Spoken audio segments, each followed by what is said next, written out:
Have you ever spent your energy putting yourself out there, applying for jobs, sending out applications, sending out sales pitches, contacting people, continually putting yourself out there to be continuously rejected? How do you keep going despite the rejection?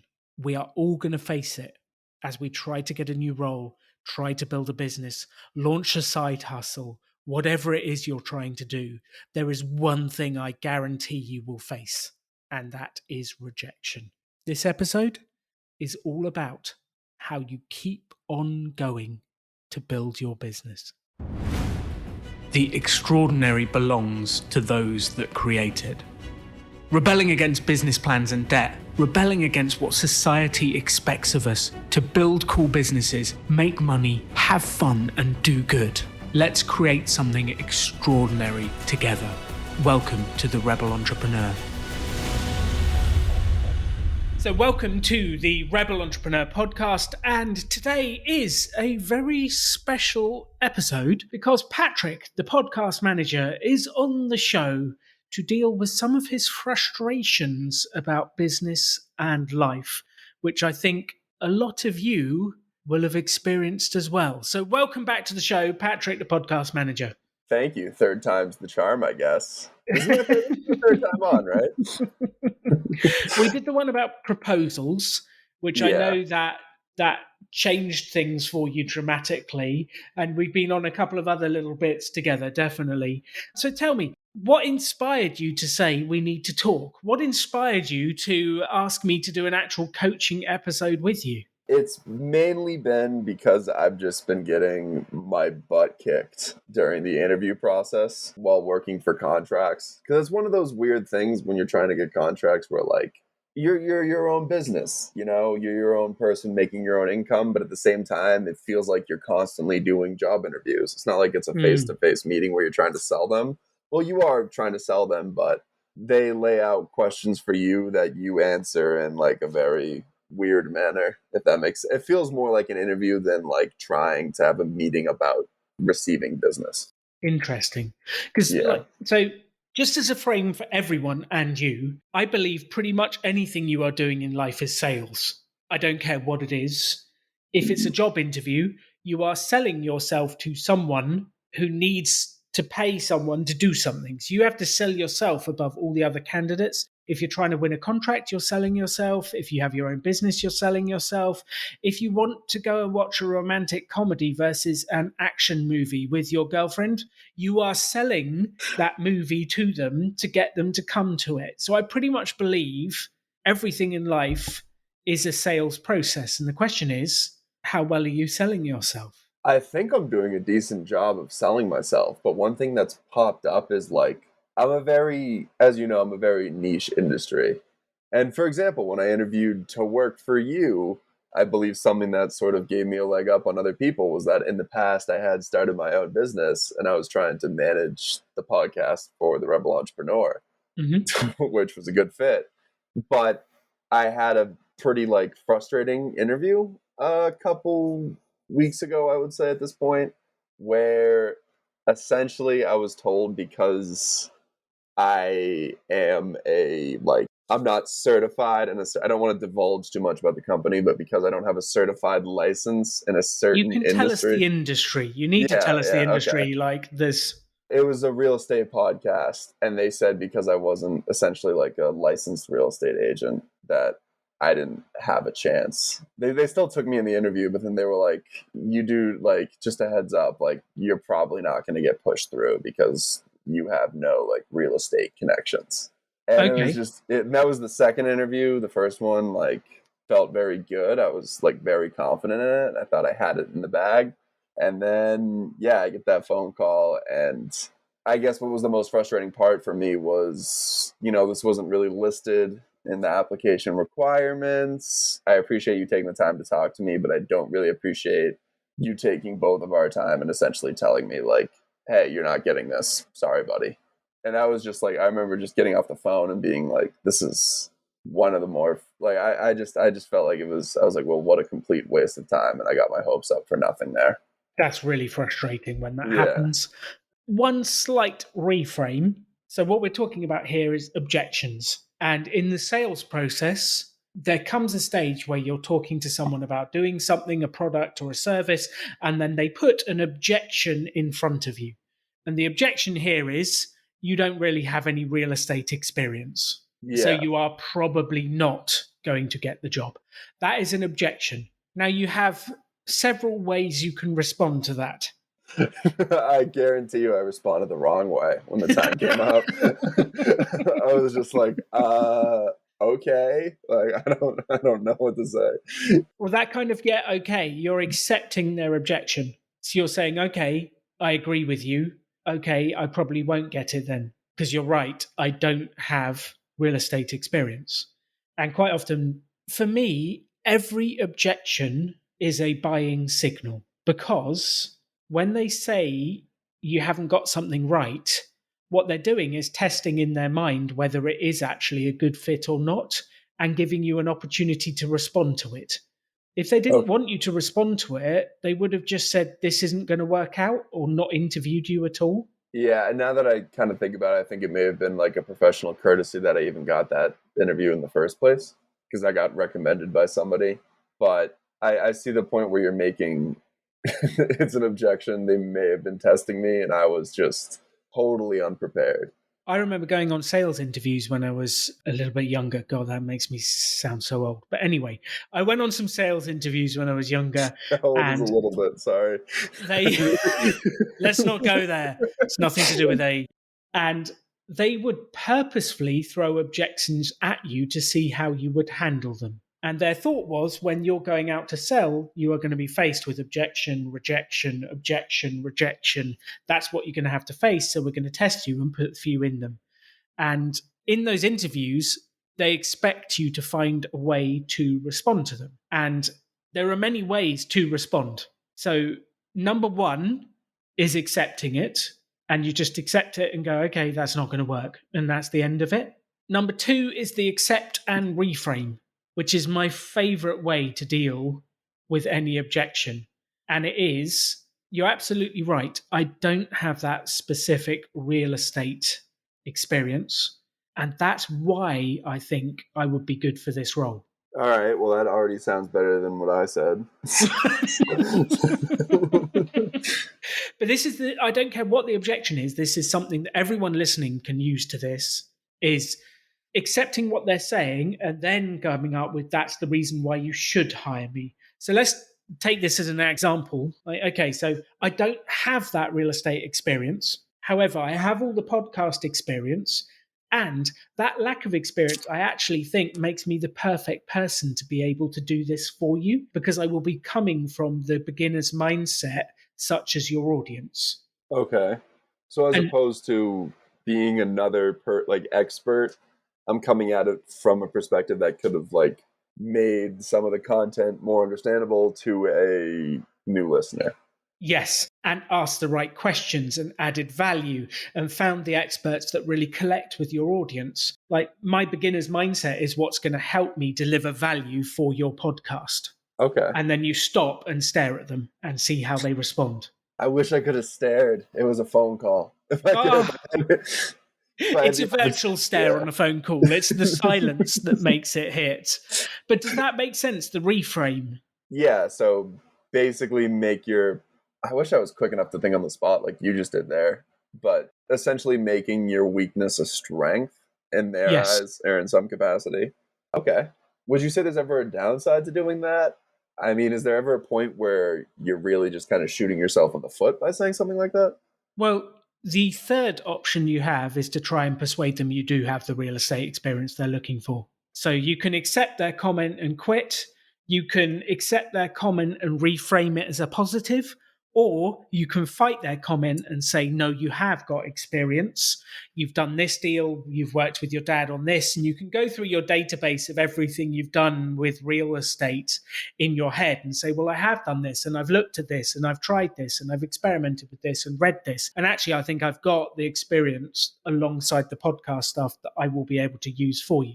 So your third option is to argue it. That's challenging depending on whether you have actually got some relevant experience to be able to use. Yeah, I produced a podcast about relocation. like people moving from one place to another, and I tried to use that in the moment, like after being like, oh, well, I don't have. And then I was like, but I did like, yeah, X, Y, and Z, and then they were like, yeah, that's not enough. Sorry, buddy. Yeah. Yeah, I don't know. I definitely wish I could have done a better job. And honestly, like whenever I go to one of these meetings, I wish I had your brain because I feel like you would have handled that way better than I would have handled that. And it's a little tough to like, I see it like on the back end, if that makes sense. It's when it's too late is when I realize like, okay, I should have done this X, Y, and Z as opposed to just sort of improvising in the moment and being ready. And it wasn't like I didn't prepare for that interview. I put about 6 hours into getting ready for that thing. Wow. Yeah. So I think 3 thoughts for you, Patrick. The first thought is it doesn't always go well for me. Like there are times where I do sales meetings where it doesn't go well, and you just get this feeling of, okay, this isn't going anywhere. And now I'm a little bit older and more confident. I call that earlier and I get out. And I would say to them, look, I don't have that experience. I see that as a positive. If you don't, that's okay. Just tell me now and we won't continue this. I'll save your time and my time. And I would call it. Like it doesn't always go perfectly, is the first thought. That's okay. And you just need to call it and move on sometimes. I don't always have all of the information, the ideas at the ready, but I have the structure. And the structure is, let me tell you why your objection is exactly the why you should hire me. And then on the spot, having said that sentence, I've bought myself enough time to be able to come up with a reason and to be able to go back to them and say, okay, the reason is this. But I have the structure in my head to be able to use it. And this is the same for all sales. It's about having that structure that allows you to put your creativity in the moment to it. Yeah, no, I agree. I think over like my guest appearances, we're realizing I might not just be the best salesman. This is a skill to learn. This is a life skill that will help you in every area of your life. Which is so like, important. Before I started working on this podcast full time, I was a salesman. So it's like I should be doing a better job. Maybe I'm rusty. I'm not sure. But yeah, I definitely need to work on sales as a skill. If you've got a full-time job and you're listening to this, learn about sales because it will help you sell yourself when you're coming to get a raise. It'll help you sell yourself, sell your ideas when you're pitching you want to do a certain thing. It will help you in every area of life. So I don't care whether you've got a job, you're a contractor, you're running your own business. It does not matter. Sales is a skill that will help you to improve. The third point, which I think is so critical, is have you ever been to see stand-up comedy? I've watched a bunch of it on Netflix, but I've never been like in a physical audience.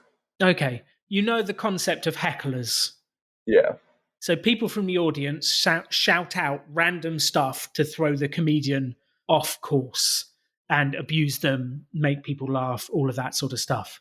How quickly does it look as though the comedian comes up with an off-the-cuff comment that cuts them down in an instant? I've watched compilations on YouTube. It's amazing to me how quickly they can do that. It's phenomenal, isn't it? The first time they stood up in front of an audience and someone heckled them, do you think they were that smooth? No. I think it probably went pretty bad. Yeah, definitely. The first time you get heckled, you're like, oh, what do I do? Like a deer in the headlights, and you panic. What do you think they do after the show? Probably, I would, if I'm going off like what my personal experience would be, if I had that happen to me, I think I would sulk about it for like 15 minutes and then spend the rest of my life like just envisioning me owning them back. Like when I'm alone at bed, I'd just be like, oh, if I said this, I would have got them. Which I guess in some form of way is practicing. In some form of way. Let me give you a slightly better version. There's a very famous comedian in the UK called Jimmy Carr who is known for his audience interaction. Katie and I have seen him live a couple of times, and his ability to interact with the audience quickly is phenomenal. His process is, if he hears a heckle, a comment that he's not heard before, after the show, he writes 5 to 10 answers down of how he could respond to that. Then he tests it next time to see how it works. So he's constantly developing that repertoire, that connection, the ideas of how to come back quickly. But that's the piece that people don't do in interviews, in pitching, in selling. The first time you pitch, the person in front of you is going to say something you're not expecting. Write that down, come up with 5 answers that you think could work, and let's test one the next time they say it. And you're constantly developing your ability. So when someone says you don't have this experience, the only reason I know how to say, like, oh, try this sentence is because I have been to those interviews where people tell me I don't have that experience. And one of the first times I ever pitched Rebel Business School, I was with my partner Simon, and the first thing they said was, you don't have this particular qualification. And that particular one didn't go well. But then I was able to go away and think about it and then say, actually, well, the reason you're hiring me is not because my qualification, because I have actually started businesses. And then I have a perfect answer for why we're the right people to do this, not what they're looking for. Does it work always? No. But it gives me a far better conversion rate over the long run of these interviews, which kind of brings me to the next point, which is it's a numbers game. Actually, you can say this about life. It's a numbers game. I don't care what it is. Selling, pitching, interviews. You're going to have to kiss a few frogs to find the one that turns into the one you actually want. And every time you do, you will get better and better and smoother and more confident and more developed answers if you do what we're doing now, which is brainstorm possible answers to their objections, and then next time it comes up, you are ready. See, I guess that might be the source of my frustration, because as you just mentioned, it's sort of like a numbers game, and as you go along, you get better and better at it. I can't tell you how many interviews I've had over like the past year alone, just trying to grow a business. And I've noticed that a majority of the success I've managed to have is because of the initial tip you've taught me, which was reach out to them first, as opposed to just blankly sending an email and hoping they get back to you. Yes, that's a top tip. Definitely. Everyone listening to that is hugely important. Yeah, but an issue I've realized has come up like a lot is that businesses or companies or whoever could just be like one person making a podcast in their basement, their contracts. So it's the Wild West out there. I've learned that a lot of the time they won't list their business, or they won't list like a phone number so I can reach out. So that was one of the main questions I wanted to ask you today, is how would you recommend approaching something like that where I can't make initial contact like face to face, or I guess voice to voice? I prefer to call them up. But how do I stand out in a way that gets their attention if I am just blankly sending an email out?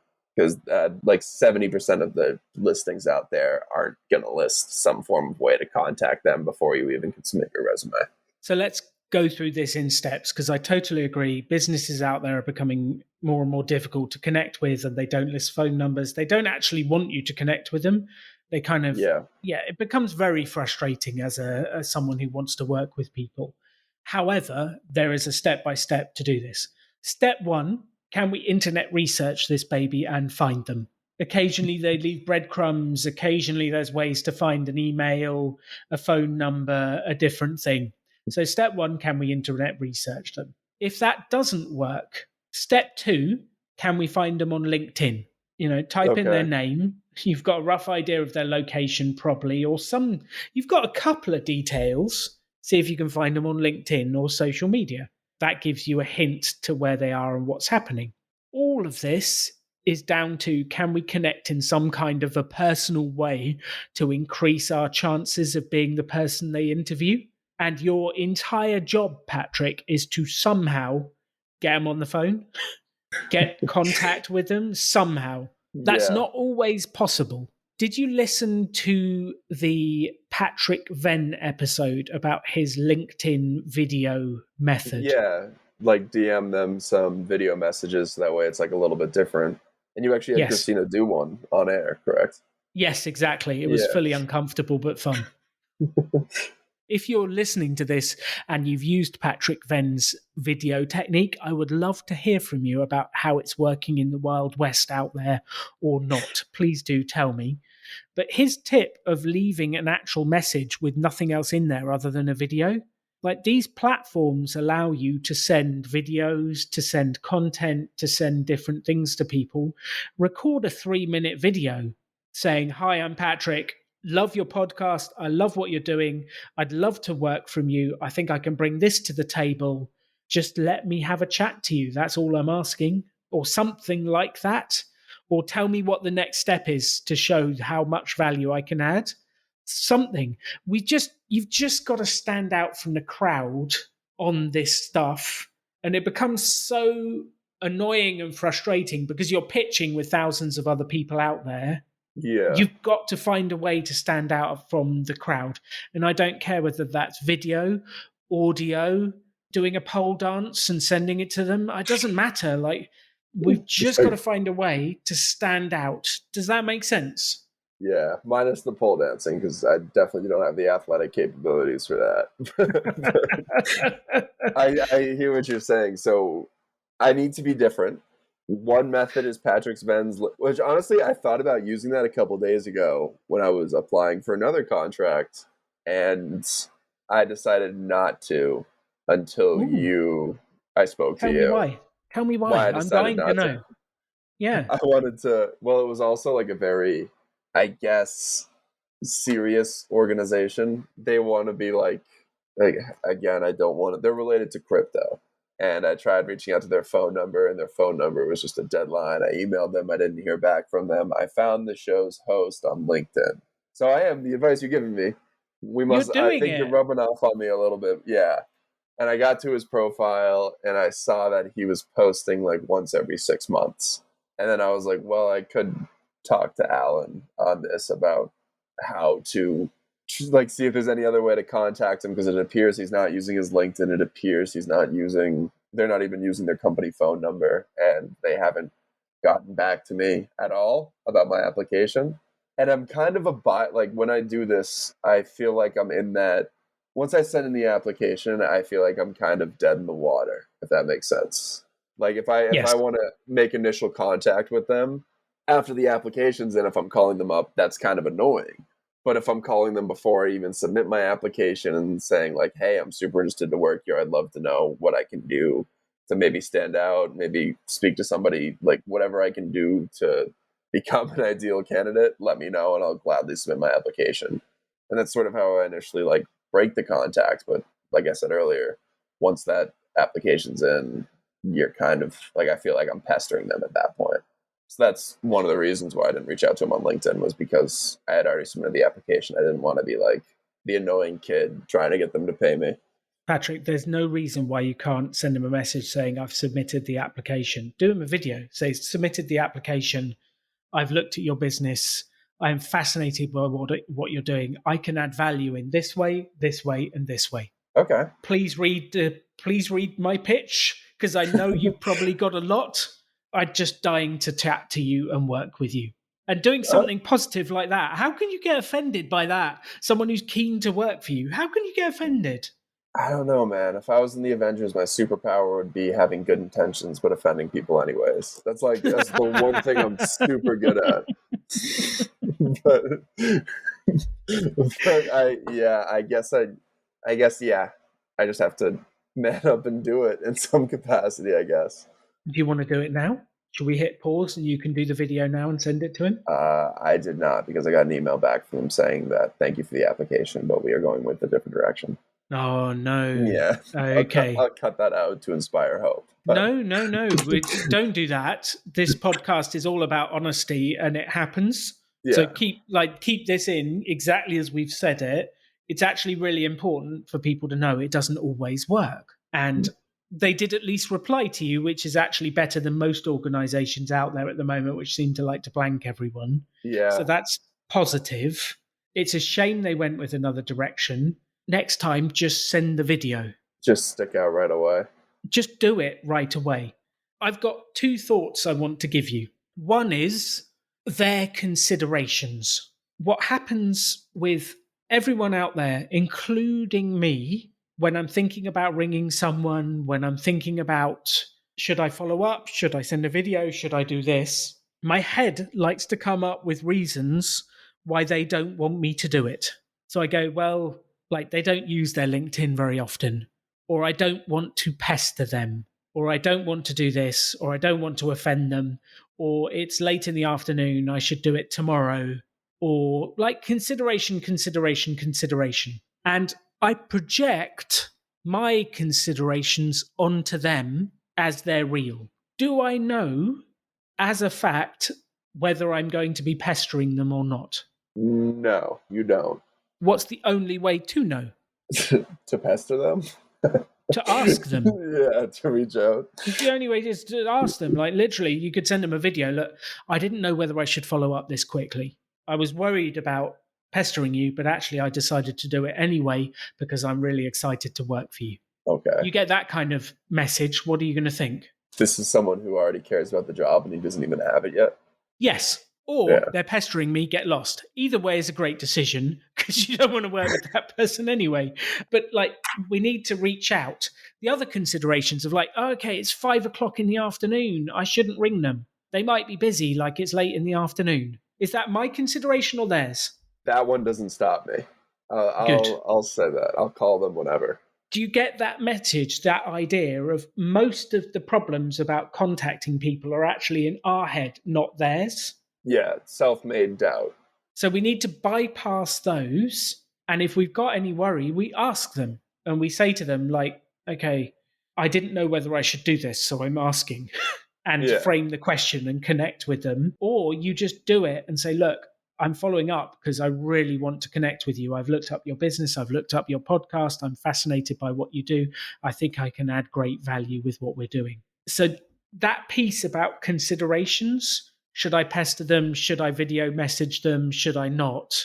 All of us, every one of you listening to this podcast has to let go of your considerations and trust that the other person will tell you if it's the wrong time to speak. If you ring me and I am busy, Patrick, what will I do? Tell me you're busy? Yeah, or probably just ignore the call and I'll get back to you later because I'm having breakfast with my wife, or I'm doing this or I'm doing that. That's up to me to say whether it's the right time or not. It's not up to you. Okay. So it's the responsibility doesn't lay on me to determine whether or not I should be reaching out. So I might as well reach out anyways. Exactly. I like that. Like, you just phrasing it like that makes me like, it kind of washes away the uncomfortableness of it. It shouldn't be uncomfortable because it's up to them to say if they're busy, and it's up to you to contact them and say, I really want to work for you. And if they are genuinely looking to hire someone and make it happen, they should be happy to hear from you. Look, someone's passionate about my business and wants to do the work and wants to be part of this. That should be exciting. And if it's not, something's broken. So let's move on positively. I've got one more thought for you here. I used to do a lot of work for the M3 Job Club, and I loved working there. And I did a lot of work helping people who were out of work find work. A large portion of what I did was about how to present yourself in interview, but also I did a lot about connecting with people, finding opportunities, and what's called the hidden job market. Have you heard of the hidden job market? Maybe. I think I'm in it right now, technically, as a freelance podcast producer. It's not quite what I meant, but I like where you're going. Yeah. The job market in your terms is the contracts that get posted on these services saying, I want someone. And that's the same as a company posting going, I'm looking to hire someone. That's the job market that gets advertised. Before it gets to that stage, let's take an actual business. So an actual business looking to hire an employee, what's the first place they look for employees? Like LinkedIn, job postings, employment postings, temp agencies. I'm not sure. I'm just giving you as many answers as I can because I have literally no idea. So when you're trying to hire someone, what's the important things you're looking for? That they're qualified and know how to do the job that you are hiring them to do. They'll be cost efficient, essentially. They know how to do the job. They've got good energy. And actually, most people nowadays, it's like, do we have a cultural fit? Because the skills you can learn, but do we have a Yeah. cultural fit? Do I trust this person? When you go out to a job posting, like, how do you get to know if someone's got the skills or you can trust them? Well, A, resume, B, interview, C, employment verification, like in that order. Yeah. And is that an easy, quick process to find out? No, I imagine it sucks to go through. It sucks for the person hiring as much as it does for the person trying to get the job. Like Yeah. it's a lot of work. It's a lot of work. So if someone's trying to hire someone, they will do anything they can to avoid having to put out a listing, having to hire from the general market because it's so much work. So if you get So there where would ahead they of go to time, find people? oh, references from other employers or friends or people they know, correct? Yeah, so they'd reach out to their friends, they'd reach out to their network. They might think through the people they've worked with in the past. They might speak to people, but it's way easier to hire someone. They might say to their team at work, oh, do you know anyone who's good at this? Like, we're thinking of hiring. And the Okay. job's gone before it even hits the market. The hidden job market, then. That's what it is. Yes. Okay. So Like, what, we're why going to would start... I bother doing this process if I could find someone I know and trust from my network? Honestly, that's how I'd go about it. It's like a guy I know would be hired, or a girl I know. Equal opportunity employer here. But yeah, that's what the hidden job market is. It's people filling positions before they even become public for others to fill positions. Exactly. And they reckon that's 80% of roles. Jeez. So you are fighting with everyone else out there to get 20% of roles. And the competition is huge. Yeah, I mean, I thought we were ending on a positive note. That scares the hell out of me. What was that? Okay. But I'd rather have the realist of the situation, the realistic situation. If someone's put out there they want a podcast editor, they've already checked their network. They've already tried to hire in different ways. They've already spoken to people. And then, like, the last ditch effort is I'm going to go on People Per Hour or I'm going to go on Upwork and put a posting out there. Then how many responses do you think they get? Oh, like a million. It's like there's at least 100 if it's a reasonably paying job. At least 100. So At least as the 100. person hiring, when you get 100 responses, what do you do? I mean, if it was Yes, me, that's the noise. That is the noise. It's like, oh, how hard is it to read all of them? probably pretty hard, especially when they include like 6 questions for you to answer. So Aside what from do you do? What, as the employer, what would you do? I've got to whittle this list down. people with the most experience stay, people with the least experience leave. Start cutting based on like merits like that. Yeah, you just start Yeah. cutting any way you can to try and get the list down because you cannot cope with it all. So you're like, okay, I'm going to cut on like previous feedback. I'm going to cut on, like, depending on what platform it is, number of stars they've got, anyone below 4.9. Like, I can't read them all. So I just need some metric to reduce the number. And let me give you a terrible example of this. There was a recruiter at a company who they put a job out. They got more applications than he could ever read. So what he did was take the pile, split it in two, and throw half straight in the bin. Ugh. And then someone said, "What are you doing? Why are you doing that?" And he said, "Well, I don't want to hire unlucky people anyway." That's so disrespectful, though, to other people's time. I get that you have to do it, but it's just like It's a lot of people. horrible, isn't it? Yeah, like if I'm seeing that, I'm very likely could be one person on the bottom of a half pile just getting yucked out with the garbage. Like, And you've put so- effort into writing a letter. You've put effort into doing an application. You've spent your time on that. It's dreadful. It's horrible. Yeah, and a lot of these companies want you to put in like you take your resume and you have to like re-enter. It's like a 2-hour process half the time just to get it in. That makes me sad, but it's the realist approach, and we need to work with it. the best way we can do this is take what exists rather than get offended by it, and then do Okay. everything we can to work with the system exists, because you and I are not going to change that. We're not going to change what happens. We just need to play within that system that exists at the moment.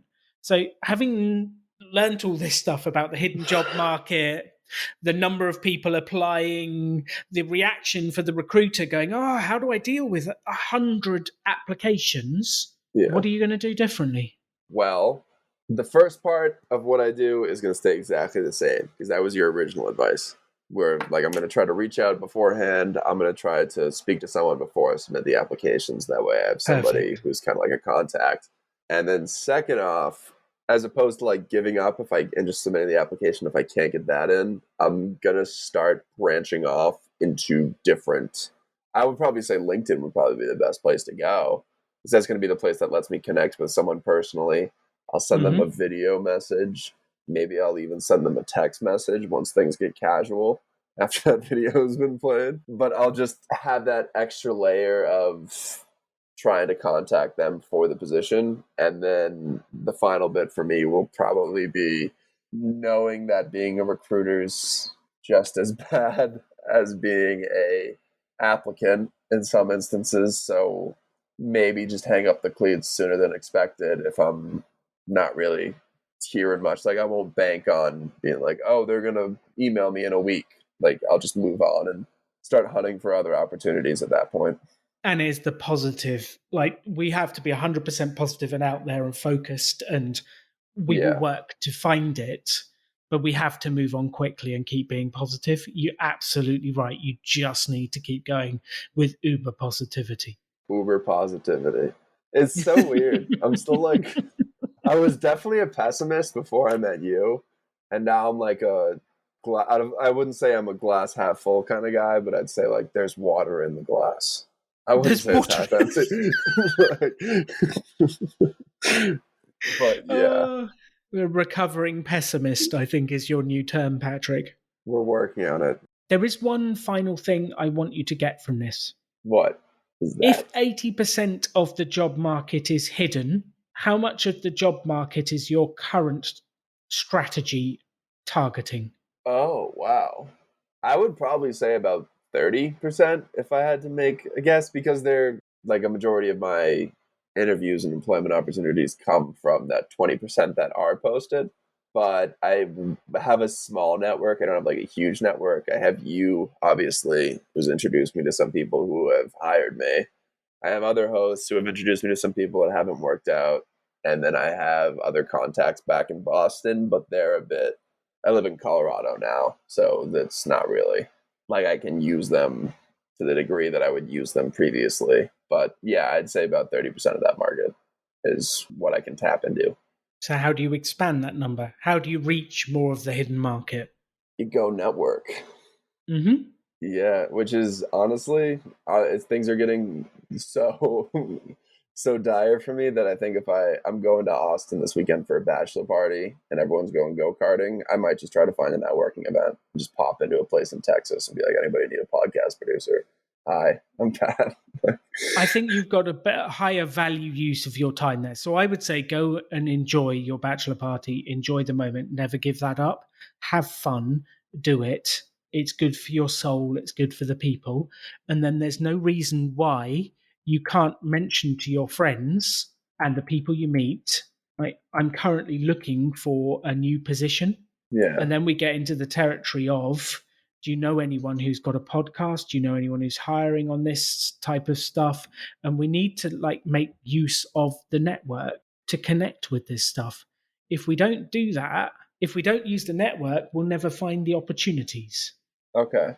How many of your friends, contacts have you told that you're looking for another position, extra work, another podcast?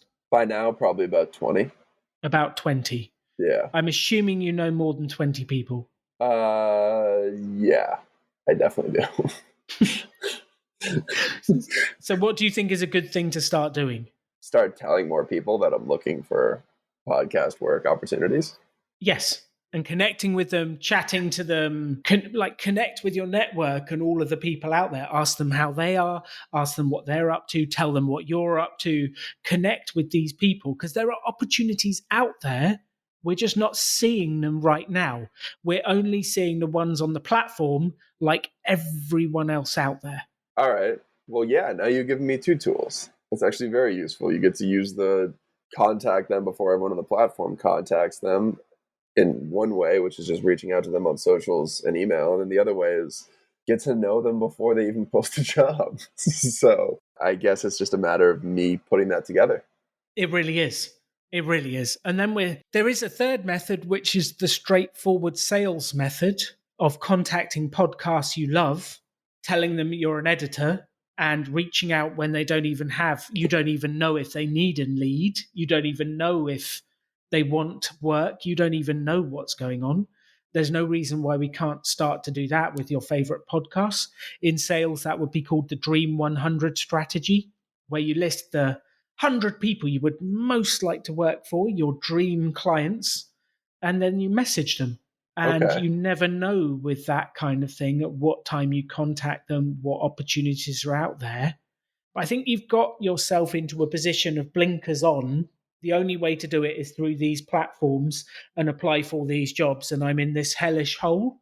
And actually, you're stuck with a tiny percent of the jobs that are out there competing against everyone else around the world who's from all different countries in all different areas at all different prices. And it's uber competitive. It definitely is. So I guess that's what I have to do. I just have to be different. Let's step out of this little sandbox you're playing in and look a little bit larger beyond just that one area. Okay. Should I say something else here? Sorry, I don't know. I'm just trying to absorb as much of this as possible. That's good. That's good. Just okay. It feels like you've just had your mind expanded to other opportunities. Well, I'm a little upset with myself because I'm I've been the cookie cutter boy the past 6 months. But you don't know what you don't know. That's part of the issue. I didn't know any of this stuff until people started telling me it. And then I'm like, oh, wow, how I didn't even know that. And we've never had this discussion.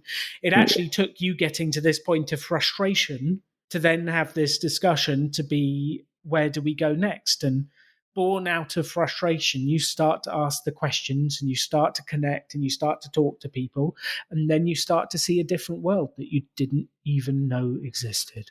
I'm very thankful for you sharing this with me today and taking the time out of our typical meeting time. Thank you for the advice. I'm definitely going to be putting it into practice over the coming weeks, and I will be happy to give you an update. You know what I'm going to ask now? Yeah. Specifically, what are you going to do?